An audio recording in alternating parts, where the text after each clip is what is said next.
Channel subscribe कीजिए, bell icon पर click करके ऑल पर जरूर क्लिक कीजिए तो आपको वीडियो अपलोड होते ही नोटिफिकेशन मिलेगा आपके स्मार्टफोन पर। हेलो मेरे दोस्तों, मैं हूं भाविन, सर्टिफाइड फाइनेंशियल प्लानर और आप देख रहे हैं YouTube channel the art of wealth building. दोस्तों, हम हर संडे और हर वेडनेसडे आपके लिए लेके आते हैं एक नया पर्सनल फाइनेंस से रिलेटेड वीडियो, जिससे कि हम कोशिश करते हैं कि हम आपके पर्सनल फाइनेंस से रिलेटेड नॉलेज को बढ़ा सके और फाइनेंशियल फ्रीडम को हासिल करने में आपकी थोड़ी सी मदद हम कर सके। तो दोस्तों, आज का टॉपिक है कि अगर हम हमारे घर के लिए कोई भी नया परचेज कर रहे हैं, जैसे कि हमें बोनस मिला है और हमें नया होम थिएटर खरीदना है, या हमें हमारे घर के लिए, हमारी फैमिली के लिए हमें नई कार खरीदनी है, या हमें मन कर रहा है कि हम हमारा फ़ोन अपग्रेड कर ले या लैपटॉप को अपग्रेड कर ले,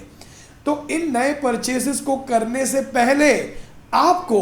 किन पॉइंट्स का ख्याल करना चाहिए। और दोस्तों, मेरी पूरी कोशिश रहेगी कि इस वीडियो से मैं आपके लाइफ में थोड़ी सी वैल्यू ऐड ज़रूर कर सकूं।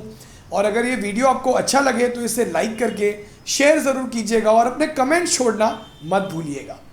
तो दोस्तों, पहले तो हम समझते हैं कि what is a definition of big purchase. अब देखिए दोस्तों, ये जो डेफिनेशन है ये सबके लिए अलग अलग होती है, क्योंकि ये डिपेंड करती है आपके मंथली इनकम पर।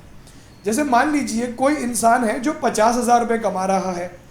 तो अगर वो इंसान कोई भी परचेज, कोई भी चीज़ खरीदने जा रहा है जिसकी कीमत उसकी मंथली सैलरी के 25 या 30% से ऊपर की है, तो उस परचेज को हम कहेंगे that is a big purchase. जैसे मान लो अगर कोई इंसान 50,000 रुपीज़ कमा रहा है, उसे एक फ़ोन खरीदना है जिसकी कीमत 15,000 से ऊपर है, तो दोस्तों ये उसके लिए एक बड़ा परचेज हुआ, क्योंकि वो अपनी सैलरी का 30% जो है उस परचेज के पीछे इन्वेस्ट करने वाला है। लेकिन यही अगर कोई इंसान 1 लाख रुपए कमा रहा है, तो उसके लिए ये 15,000 नहीं रहेगा, ये रहेगा ऑलमोस्ट 30,000 रुपीज़। और अगर वो इंसान 30,000 के ऊपर कोई भी परचेज करने की सोच रहा है, तो ये उसके लिए एक बड़ा परचेज माना जाएगा और उसे इन पॉइंट्स को, जो मैं आपको आगे बताने वाला हूँ, उन पॉइंट्स को कंसिडर करना चाहिए।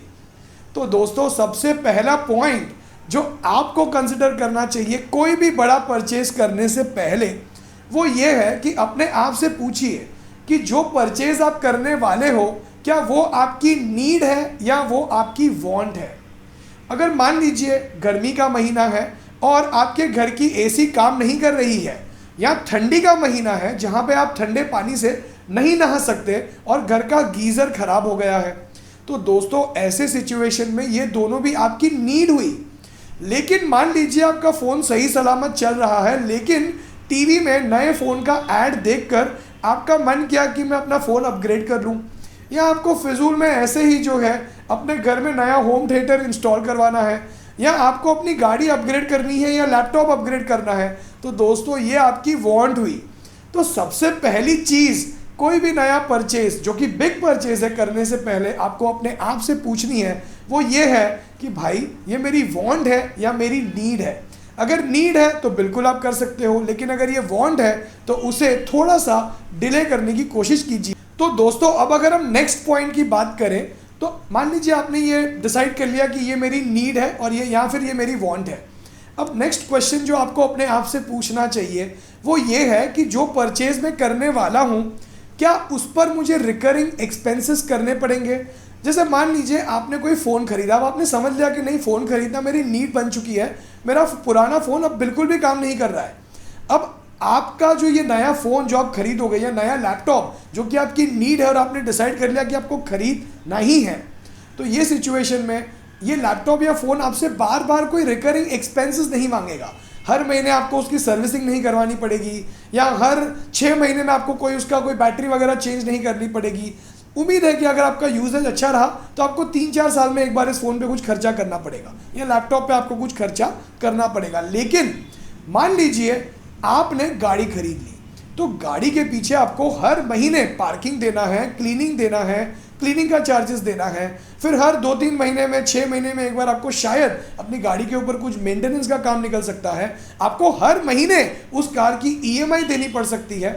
तो ऐसे में सेकंड क्वेश्चन जो आपको अपने आप से पूछना है कि जो परचेज हम कर रहे हैं क्या वो हमारा रिकरिंग एक्सपेंस होने वाला है कि सिर्फ ये हमारा वन टाइम एक्सपेंस होने वाला है। तो चलिए दोस्तों, अब हम समझते हैं थर्ड पॉइंट। लेकिन थर्ड पॉइंट को समझे उससे पहले अगर आप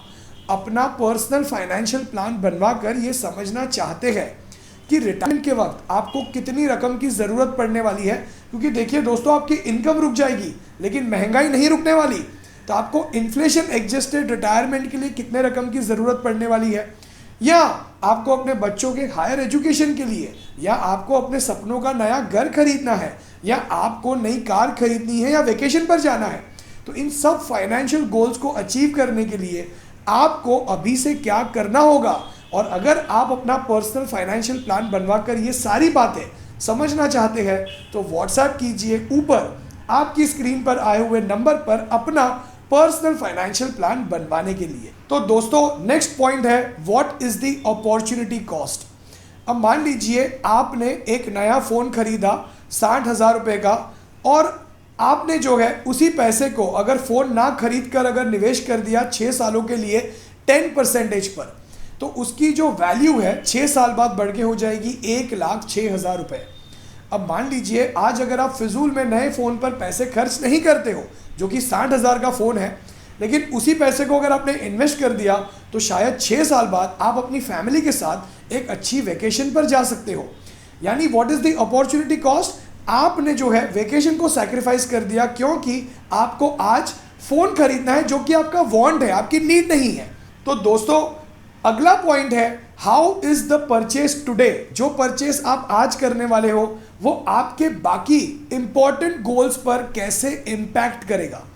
मान लीजिए आज आपने कोई कार खरीद ली, कोई लग्जरी कार खरीद ली, या आपने बिना बजट किए कोई बड़ा घर खरीद लिया। अब जब आप उसकी ईएमआई पे करते हो तो जाहिर सी बात है उस ईएमआई को पे करने की वजह से आप पैसे शायद निवेश ना कर पाओ, या शायद आप पैसे कम निवेश कर पाओ, जिसकी वजह से शायद आपको अपने बच्चे की हायर एजुकेशन के वक्त पैसे कम पड़ जाए, या फिर शायद आपको अपनी रिटायरमेंट के वक्त जो है पैसे कम पड़ जाए, क्योंकि आज आपने उस चीज़ पर पैसा निवेश कर दिया जो आपकी ज़रूरत नहीं थी लेकिन वांट्स था आपका। दोस्तों, नेक्स्ट पॉइंट ये है कि परचेस करने से पहले अपने आप से ये सवाल पूछिए कि जो चीज़ आप खरीदने जा रहे हो उसका रीपेमेंट आप कैसे करोगे। क्या आप उस परचेस की पेमेंट कैश में करोगे, या क्रेडिट कार्ड स्वाइप करके करोगे, या फिर उसके लिए जो परचेज आप करने जा रहे हो आप पर्सनल लोन लेने जा रहे हो। अब देखिए दोस्तों,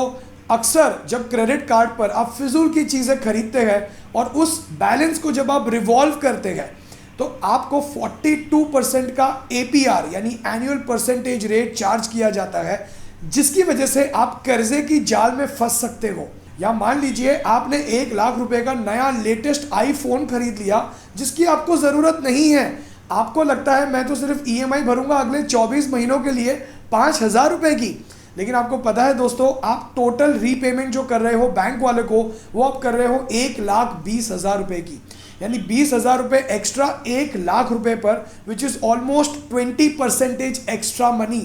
तो दोस्तों हमेशा अपने आप से ये पूछिए कि आप परचेज करने के पहले उसकी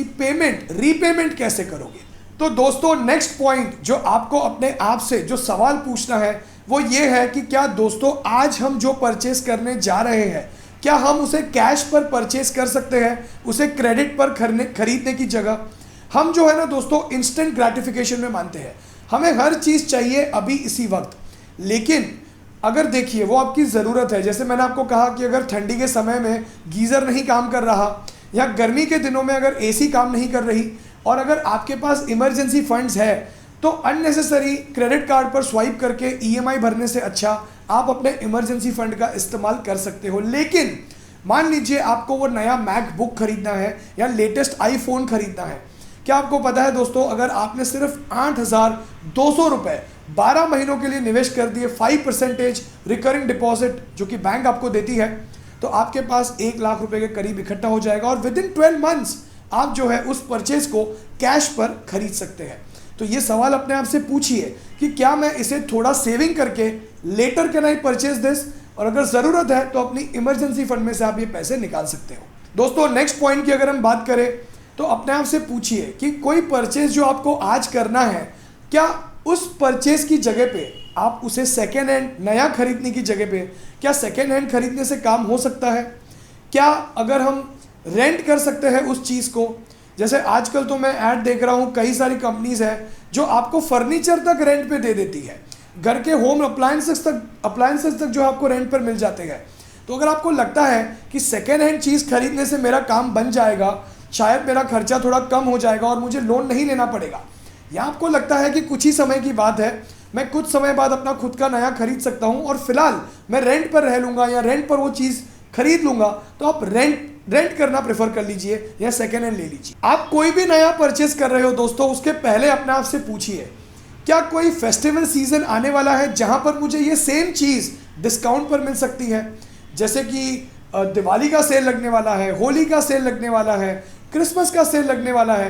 तो ऐसे समय में नॉर्मली हर शॉप में, हर ऑनलाइन पोर्टल पर आपको डिस्काउंट्स मिल जाते हैं। तो अगर आपको लगता है कि आप कुछ समय तक रुक सकते हो और कुछ समय तक रुकने के बाद आप उसे डिस्काउंट में खरीद सकते हो दोस्तों, तो ट्रस्ट मी 10-15% की आपकी और भी ज़्यादा सेविंग हो जाएगी, क्योंकि आप उस सेम चीज़ को थोड़ा सा रुक कर डिस्काउंट में खरीद पाओगे। दोस्तों नेक्स्ट क्वेश्चन जो आपको अपने आप से पूछना चाहिए वो है,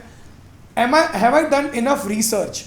कई बार ऐसा होता है ना दोस्तों, अगर आपको कोई चीज़ खरीदनी है और आपका बजट अगर कम है तो आप जाके थोड़ा क्वालिटी में कॉम्प्रोमाइज़ कर लेते हो। लेकिन मैं आपको पर्सनली ये एडवाइस दूंगा कि क्वालिटी में कॉम्प्रोमाइज़ मत कीजिए। अगर आपको लगता है कि आपका बजट थोड़ा कम है तो रुक जाइए, बजट बढ़ाइए और कम क्वालिटी वाली चीज़ लेने से अच्छा क्वालिटी पे थोड़ा ज़्यादा स्पेंड कीजिए। अक्सर ऐसा होता है कि हम क्वालिटी पे कॉम्प्रोमाइज़ करते हैं थोड़े पैसे बचाने के चक्कर में, और होता क्या है, वो चीप क्वालिटी की जो चीज़ होती है वो आपको ज़्यादा मेंटेनेंस देती है या आपको बार बार उस चीज़ पर जो है रिपेयरिंग का काम आ जाता है। फॉर एग्जांपल कोई भी इलेक्ट्रॉनिक आइटम, अगर आपको 5 स्टार एसी खरीदना है जो कि थोड़ा महंगा है और आपको लगता है कि आप एक आध महीना रुक के 5 स्टार रेटिंग वाला एसी खरीद सकते हो 3 स्टार की जगह पे, आपको पता है दोस्तों उसका फ़ायदा क्या होगा, आपका बिजली का बिल जो कि रिकरिंग है वो कम होगा कंपैरेटिवली। तो चीप क्वालिटी की चीज़ खरीदने से अच्छा थोड़ा रुक जाइए, रिसर्च कीजिए, थोड़ा पैसा और डाल के थोड़ी महंगी चीज़ खरीदिए जो कि आपका मेंटेनेंस में थोड़ा ज़्यादा पैसा बचा सकती है। तो दोस्तों ये थे कुछ पॉइंट्स जो आपको कंसिडर करने चाहिए कोई भी बड़ा परचेज अपने घर के लिए करने से पहले। लेकिन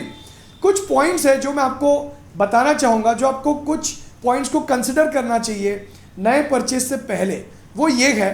कि क्या जो आप नया परचेज करने जा रहे हो वो नए परचेज करने से क्या आपका समय बचेगा। जैसे कि मान लो आप कोई वीडियो एडिटर है और आप पुराने लैपटॉप पर काम कर रहे हो और वीडियो बनाने में आपको 3 घंटे लग रहे हैं, लेकिन वही अगर आप नया लैपटॉप खरीद लोगे तो आपका वो सेम 3 घंटे का काम 1 घंटे में हो जाएगा। तो आप ये क्वेश्चन पूछिए कि क्या ये नया परचेज करने से पहले कि क्या मेरा समय बचेगा इस नए परचेज को करने से। सेकेंड पॉइंट जो आपको पूछना चाहिए वो है, क्या इस नए परचेज को करने से पहले मेरा ज़्यादा पैसा बचेगा लॉन्ग टर्म में। जैसे कि फॉर एग्जांपल एसी, मान लीजिए आपका एसी या वॉशिंग मशीन या रेफ्रिजरेटर बहुत पुराना है जिसकी वजह से आपका बिजली का बिल बहुत ज़्यादा आ रहा है, तो आप अपने आप से पूछिए कि क्या भले ही ये सही से चल रहा है लेकिन इसको रिप्लेस करने से क्या मेरा पैसा बचेगा लॉन्ग टर्म में। अगर आपका आंसर है हाँ, तो आप नया परचेज कंसिडर कर सकते हैं।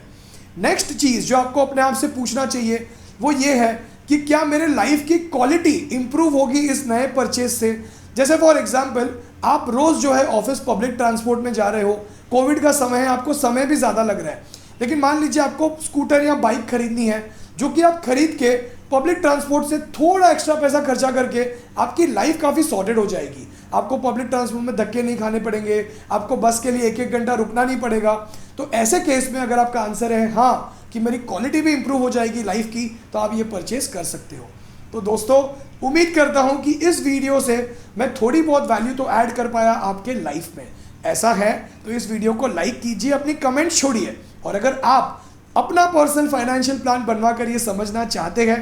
कि आप अपने पर्सनल फाइनेंशियल गोल्स कैसे अचीव कर सकते हैं और कितने पैसे चाहिए होंगे आपको फ्यूचर में इन गोल्स को अचीव करने के लिए, तो व्हाट्सएप कीजिए ऊपर आपकी स्क्रीन पर आए हुए नंबर पर। अगर आप हमारी चैनल का वीडियो पहली बार देख रहे हैं